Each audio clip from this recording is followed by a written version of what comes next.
How's it going, Yankee fans? Welcome back to Fireside Yankees with your boys, Alex and Ryan. Today we're discussing DJ LeMahieu, his role, his currently injury progress. As we know, that toe injury knocked him out of the entire postseason. We really needed him. I know we didn't have Benintendi to be our leadoff guy, didn't have DJ LeMahieu. We had to put Judge in that leadoff spot just so opposing teams would be aggressive toward him. And unfortunately, after going through a month of basically being walked every at-bat, Judge just was not ready for the type of aggression he was going to get during the postseason and struggled for that reason, in my opinion. But looking at, DJ LeMahieu, his health and how important it is for the 2023 season, there may not be a player that we're kind of banking on to pick up that role, maybe on the hot corner in lieu of Josh Donaldson, if they can manage to offload some of his contract. I think DJ ends up starting the season at third base if Josh Donaldson is gone. If not, then maybe they utilize him as their regular utility option in the infield, and they just utilize Oswaldo Cabrera as their regular utility option in the outfield, and then just kind of keep them separate. Could be an interesting strategy to utilize and just keep everybody healthy and, make sure that Oswaldo's not moving all over the place all the time, but rather kind of just having that reassurance in both positions and both units. But looking at DJ right now, some really good updates, some really good injury progress that he's making, Ryan. Before we dive into it, how you do today, my friend? I'm doing great. I look at DJ LeMahieu's situation with his injuries, and I really do think LeMahieu still is a very good baseball player. And I know a lot of people kind of look at LeMahieu and they look at the Yankee lineup and they say, well, if you look at opening day last year, it's the same lineup. But I heavily disagree with that notion. Not only are you probably not going to have IKF in the equation or Donaldson in the equation if LeMahieu, of course, is as healthy as Boone has made it seem. It's not like the Yankees are trying to prop him up to trade him or anything. He has a no-trade clause. And quite frankly, I don't think the Yankees are interested in dealing him, nor do I think any other teams are interested in taking on that money right now. But, they don't have Gallo in the mix. Hicks probably isn't starting. LeMahieu is such an important part of what the Yankees did for so long in that season, right? People forget it really wasn't until he started, like you could visibly see signs of him being hurt, over his, last few games, his last 78 plate appearances, which, he didn't really hit for much power. His last 19 games hit 143. If I'm not mistaken, he didn't have a single extra base hit over those 19 games. His max exit velocity was a 106.8 mile per hour batted ball, which is well below that 110.9 we saw earlier in the year.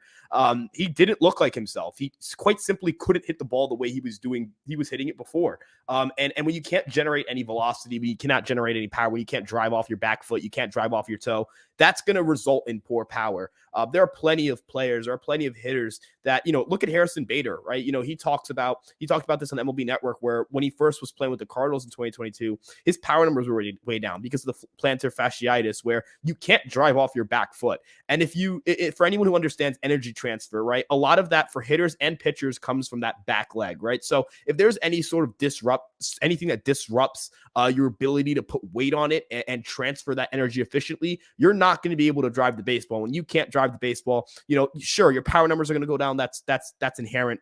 But a big thing with your exit velocity going down means your expected batting average on balls in play is going to go down. You're not going to generate a high BABIP hitting the ball soft unless you have remarkable batted ball splits, which, quite frankly, a guy as slow as LeMahieu isn't going to have. He put up a 167 BABIP over that stretch. He's a guy who typically runs pretty high BABIPs. He's a slap hitter. He's a guy who can control his batting average on balls in play pretty well. If we look at that initial stretch where LeMahieu was just tearing the cover off the way at a 135 WRC plus on August 18th, his BABIP was 307, which is a little bit above that league average. He was hitting 282 with a 382 on base, ultimately striking out less than he walked. I really do think LeMahieu, if fully healthy, is one of the better third basemen in baseball. 7 defensive runs saved, as much as Josh Donaldson, in less than 50% of the playing time Donaldson had, and 4 outs above average, speaks to the fact that this guy could be a Gold Glove caliber defensive third baseman if he plays there for a full season. And I think that the bat if you want to tell me that LeMahieu puts up a 120 to 125 WRC plus next year, I really wouldn't be stunned at all. He really does have the talent to get to that point. The on-base skills, I look at him at the same way, people look at Michael Brantley, right? I think that's a completely fair comparison. I think that's the type of hitter he is. He profiles very well for Yankee Stadium.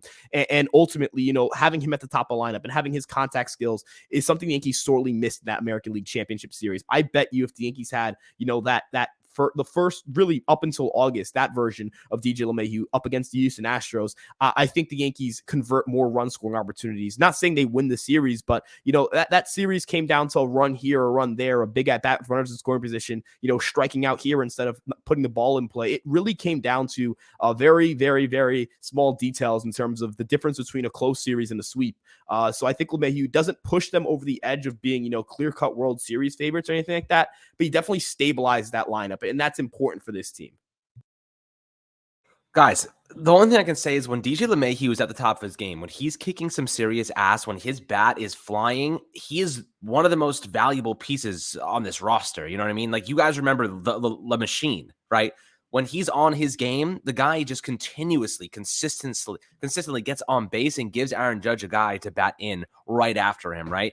DJ is an important part of this team. We forget that he was injured. A lot of people like Yankees are this team didn't get any better, and everyone judges the postseason as kind of end all be all of what the Yankees are going into next year. But the reality is we didn't have most of our healthy guys, in prime positions. Obviously, DJ was out. Michael King is out. Frankie Montas is out. Ron Marinaccio is out. Scott Efros is out. Like, half of our team is down at that point in time. And you're trying to utilize some backups like Oswaldo Cabrera, who we love, but just, did not have it during the playoffs. Oswald Peraza, obviously defensively elite, but IKF, who was a regular starter, just was not carrying his weight. They needed to give Peraza more time to get acclimated so we can kind of use that leverage into the season. But, obviously it didn't work out that way. Moving forward, DJ's health is extremely important, is extraordinarily important to the Yankees' success moving forward. And ultimately, the great update that Aaron Boone provided yesterday is something that we should be very excited about. He's been working at the player development complex pretty much every day, doing everything from hitting and throwing, agility work, running. DJ said last year that it wasn't really the defensive state of his game that was being impacted by the toe. It was what you mentioned. The batting, the putting pressure on his back foot, that was what really held him back significantly. But now you're looking at that injury kind of dissipating. He doesn't need surgery on that foot, which is a really good sign. Obviously, surgery might have corrected it, maybe put him in a better spot, but it seems like he's working through it naturally. He doesn't want to get that surgery and just kind of shake it off in his own way. So it seems like he's progressing well. Boone's statement is very encouraging, but the value that you actually see right now for DJ and what he can bring to this team, I don't think there's another leadoff hitter on the roster right now. I mean, he has to be the guy, right? I mean, is there an argument that maybe Aaron Judge is the leadoff hitter next year? Or do you desperately want to keep him in that number 2 spot behind DJ? Yeah, no, it has to be DJ LeMahieu. He has to be the leadoff hitter next year. And, I know a lot of people, especially after today with the Correa stuff, a lot of people are like, well, the Yankees left side of the infield, it's IKF and Donaldson. This is embarrassing. I guarantee you that the Yankees will not be starting either of those guys, regardless of whether they're on the roster or not on opening day. Do you think the Yankees are going to sit down Gleyber Torres after a 24 home run season and him being arguably a top 4 hitter on the team last year, one of the few guys who made it through the grind of the entire season and had above average offense? Do we think the Yankees are going to sit him down and not play him at second base every single day where he deserves to play? You think they're going to bench him and not trade him? Why would the Yankees hold on to Gleyber Torres if not to start him at second base? And if they are to trade him, it's because they're getting something extremely valuable back. They are not trading him just because, they felt like it and they want to, they feel like it's a fun thing to do. They want to shake things up. That's not the angle they're going to take there. And then especially at shortstop, Oswald Peraza is starting there, right? And then if we move at third base, Donaldson, the Yankees aren't going to, pay $25 million for Donaldson to sit on the bench. Do you think the Yankees are going to pay $15 million for their leadoff hitter to sit on the bench? Do you think they're going to pay $15 million for a guy who can hit 280 and provide great contact and walk more than he strikes out? You think they're going to bench him, their best leadoff option, because they want to play Josh Donaldson? You think the Yankees are thinking to themselves, man, we paid him $25 million. I guess we have to hamstring ourselves offensively next year. That's sunk cost fallacy. If you want to say it's it's going to look bad if he's sitting on the bench. Who cares? I don't care if it looks bad. Yeah, it's a bad trade. It was a bad trade. You can't change that. Brian Cashman isn't, dumb enough to think, I can't change the fact that it was a bad trade, so I'm just going to let it hurt the Yankees even more. DJ LeMahieu is starting at third base as of today. DJ LeMahieu is leading off for the New York Yankees as of today. He provides so much protection for Aaron Judge at the top of that lineup because he does not chase. He gets on base. If he gives you he's projected for a 354 on base percentage right now. Tell me who on the Yankee roster outside of Aaron Judge is going to give you a 354 on base right now. You could say maybe Anthony Rizzo, but then you move him away from being in between Judge and Stanton, which is a big thing for the Yankees. That's something we really like. And, lineup optimization really isn't something that affects the game too much on a run scoring basis, but there is definitely an aspect to managers having to manage around having Rizzo in between Judge and Stanton. You can't just have a situation where you have a right-handed specialist. I'm going to give you an example right here. Garrett Whitlock, right? Garrett Whitlock's one of the best right-handed relievers in the American League. You can't just throw him in there and say, he's just going to face 3 righties and it's going to be Judge, some right-handed hitter and then Stanton. That's not going to happen because you have Rizzo in there. That's huge for this team. Ultimately, the Yankees getting a left fielder is going to play a big factor into this. But even in the left field market, if the Yankees were to sign, let's say, Michael Conforto, would it not benefit them to hit him 5th, where he's probably a power hitter and you can hit him after Stanton, and suddenly you have, LeMahieu, Judge, Rizzo, Stanton, Conforto, and then Glaber? That's a very deep lineup, and there's good balance in there. Even if it's Kepler, you would probably rather lead off LeMahieu. He's more likely to hit for a higher average. They're going to have similar walk rates, but this is where average matters. I typically don't talk about batting average, but it does help your on-base percentage to get hits. So LeMahieu's more likely to run a higher OBP. I would rather have LeMahieu up there and kind of have Kepler focus more on generating home run power. The average really isn't going to go up for him, even if he comes to New York and the shift is gone. It'll be the slugging percentage that you're looking at to maybe have an increase. And then, I know Brian Reynolds is a pipe dream, but he might be the only guy you really realistically look at as an alternative to lead off for the New York Yankees, and that feels like a pipe dream, right? So we're kind of in the stage of the offseason where I don't think LeMahieu's the leadoff guy because the Yankees sold and they didn't get the right guys, or they didn't go out and be aggressive enough in the market, but because he's a lot better of a leadoff option than a lot of guys in the market. Even Andrew Benintendi, I will put a lot of money on DJ LeMahieu not only having a better WRC plus, but having a higher OBP and hitting for a higher average than Benintendi will next year. He plays in a significantly better ballpark for his type of spray charts, and he's a really talented hitter. And unlike Benintendi, he can walk more than he strikes out. That's a huge part of hitting for a high average. You reduce the amount of automatic outs and strikeouts. You reduce the amount of plate appearance or at bats you have by walking more. It means you're going to have that smaller sample of at bats. You're going to be able to have a little more volatility in your BABIP. I was watching a video a while ago about Joey Votto when he hits 400 in the second half. A huge part of that is not striking out and walking. Another part of that is hitting home runs, but LeMahieu's not a home run hitter per se. But he's still, he hit 12 last year. It's not in an injured season. It's not impossible for him to get to 15. But I think a lot of people, as you mentioned, are understating just how good DJ LeMahieu is. He can be a really big part of this team next year. And I promise you, if he is on the postseason, if he makes it through the grind of opening day to the end of the postseason, to the start of the postseason, and throughout that postseason run, the Yankees are going to see a massive difference between him in the lineup versus Donaldson. It's not going to be close. Absolutely. I would love to see DJ in an everyday role. I think that's the perfect scenario for the Yankees, is having him at third base and Josh Donaldson not on the team. If we're being honest. Yes, Donaldson's defense was great last year, but offensively does not project well. And I don't think that he has the same power. Look, he's pimping home runs that don't leave the park, meaning that he thinks he's got enough power to get them out, but he doesn't, right? It's reduced. The fact that he feels as though that's leaving the park and it's not, means that mentally he still thinks he has the power, which he probably doesn't at this point in time, to hit 20 plus homers a year, which was kind of his past. But now I think you're looking at him as a good defensive player, but also the controversy he brought to the Yankees last year was not good. You know what I mean? Like, it was not like the whole racist thing that happened with Tim Anderson. That's not what the Yankees want to be getting themselves involved in. That's not something that we want to be involved in, because it stains the legacy, it stains the organization. That's what Cashman in the front office signed up for when they went and acquired Donaldson. He's had some chippy things happen in the past before, and a lot of locker rooms that just dislike him in general. But, I don't know if what he said was true or not. I wasn't there. I wasn't on the field, but, we can only hear what Tim Anderson had to say about it, take his word for it. Obviously, in something of that nature, that's very, very, very sensitive and very serious.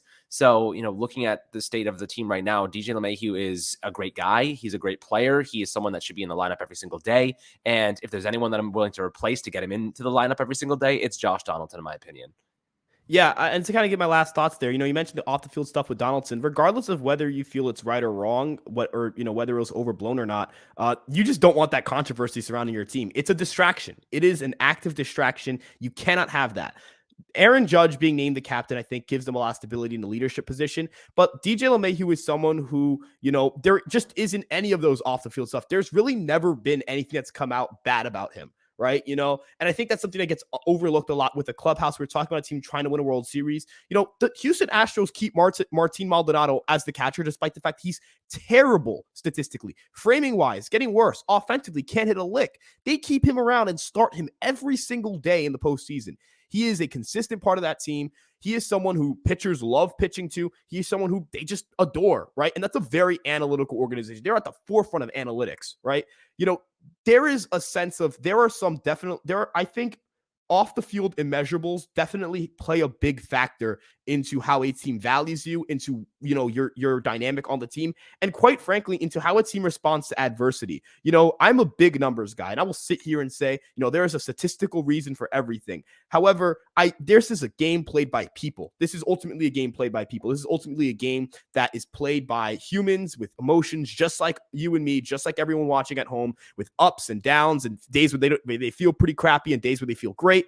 We are human, right? Ultimately, that's a big part of this. And the Yankees need to make sure that they keep their clubhouse, especially with these young guys, Volpe, Cabrera, Peraza. You can't have a guy like Donaldson who has a reputation for hazing people and has a reputation for, rookies really not liking him that much in that locker room when you're trying to get these guys comfortable at the major league level, right? I remember when we brought in Bernie Williams, he mentioned, trying to transition from, what he went through as a rookie, where it was more hazing and veterans made them feel more uncomfortable, versus when he was a veteran trying to make rookies feel more welcome and easing their transition to the major league level, right? That's a huge, huge thing that the Yankees need to make sure they maintain. And that's something that I think LeMahieu provides. Judge obviously provides that. There's a reason he's the captain of the New York Yankees. It's not just because he's good at baseball, right? And there's a clubhouse. There needs to be a sense of accountability, and DJ LeMahieu deserves to start every single day. Gleyber Torres deserves to start every single day.